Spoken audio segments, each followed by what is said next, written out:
जय हिंद। कभी हॉर्लिक्स, कभी कॉम्प्लान, कभी फिल्मी सितारों का सौंदर्य साबुन। ऐसे अलग अलग तरह के एडवर्टाइजमेंट्स आपने न्यूज़पेपर में या अलग अलग चैनल्स पर मीडिया में देखे होंगे। हमें भी पता है जब हम एडवर्टाइजमेंट देखते हैं तो उसमें सच्चाई कम होती है, प्रोजेक्शन ज्यादा होता है और इसकी वजह से हम कभी उस एडवर्टाइजमेंट के बारे में बहुत ज्यादा सोचते नहीं है। लेकिन ऐसा बहुत बड़ा वर्ग होता है कि जो एडवर्टाइजमेंट में कहा गया है, जो टीवी में दिखाया गया है, जो न्यूज़पेपर में दिखाया गया है, उसको वो पूरी तरीके से सच मान बैठते हैं और उसके आधार पर अपने जीवन के महत्वपूर्ण निर्णय भी लेते हैं। ये सिर्फ भारत में नहीं, भारत के बाहर भी होता है।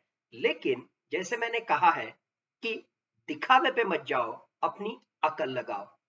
ऐसा ही कुछ एक एग्जाम्पल ऑस्ट्रेलिया में हुआ था। हमें जैसे पता है कि आप, मैं, हम में से हर एक व्यक्ति स्मार्टफोन का इस्तेमाल करते हैं।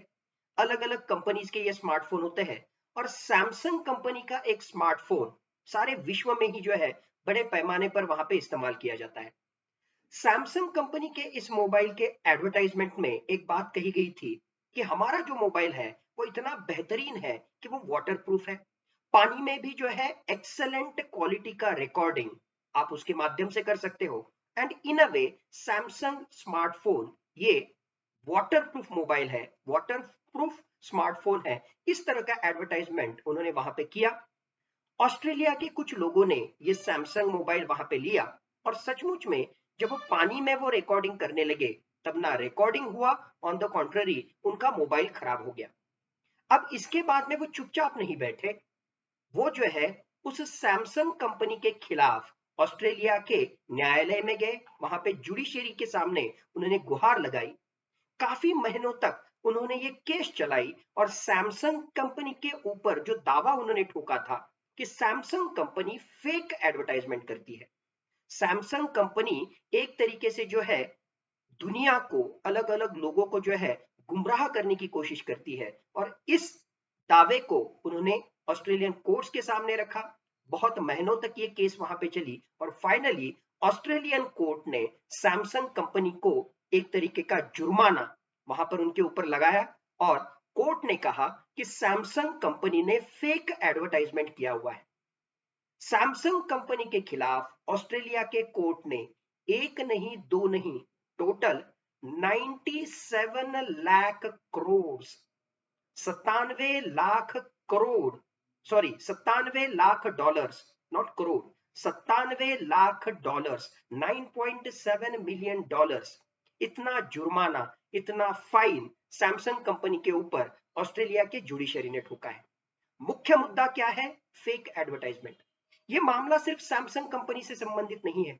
विश्व के पिछले कुछ दशकों के अगर हम एग्जांपल्स देखेंगे तो रेड बुल जैसी एनर्जी ड्रिंक वाली वहां पे कंपनी हो या अलग अलग तरह की शूज की कंपनियां हो, अलग अलग कंपनियों के ऊपर अलग अलग देशों के जुडिशियरी ने इस तरीके से फेक एडवर्टाइजमेंट के माध्यम से जुर्माना वहां पे लगाया हुआ है।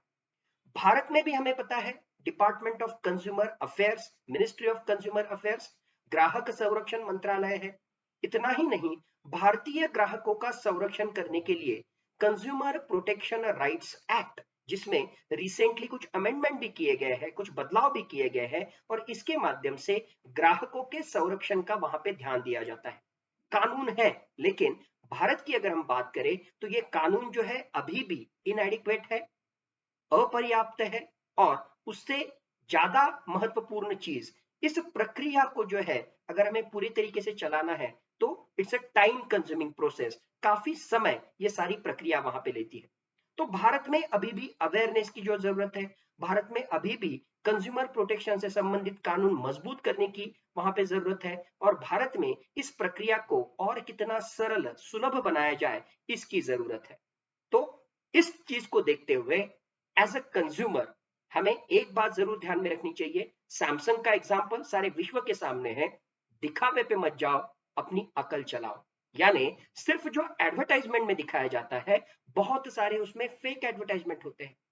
अनलेस एंड अदरवाइज उसको हम क्रॉस चेक करें, अनलेस एंड अदरवाइज उसका हम रिसर्च करें, सिर्फ कॉम्प्लान कहता है, सिर्फ हॉर्लिक्स कहता है, सिर्फ लक्स कहता है, या सिर्फ कोई जो है वहां पे एनर्जी ड्रिंक का एडवर्टाइजमेंट करता है, मोबाइल का एडवर्टाइजमेंट करता है, इसकी वजह से जो जो चीजें वहां पे लिखी गई है वो सच ही होगी इसकी गारंटी नहीं। इतना ही नहीं, सो कॉल्ड एजुकेशनल सेक्टर में भी बहुत सारे कोचिंग क्लासेस बड़ी बड़ी एडवर्टाइजमेंट करते हैं, बड़े बड़े दावे करते हैं कि इतने बच्चे जो है हमारे क्लास से टॉप वहां पे आ गए। सिर्फ एडवर्टाइजमेंट पे मत जाओ, जितनी बड़ी एडवर्टाइजमेंट, जितना बड़ा प्रोजेक्शन, उतना आपके मन में बड़ा क्वेश्चन मार्क निर्माण होना चाहिए। क्रॉस चेक कीजिए, जब आपके मन की एक तरीके से शाश्वती हो जाएगी तभी जाके आप आगे बढ़िए, क्योंकि आज का जमाना फेक एडवर्टाइजमेंट का जमाना है। सैमसंग के एग्जाम्पल से आपके सामने ये बात फिर से आई हुई है। इसीलिए मैं कहता हूं, दिखावे पे मत जाओ, अपनी अक्ल लगाओ। That's all from my side, thank you, जय हिंद।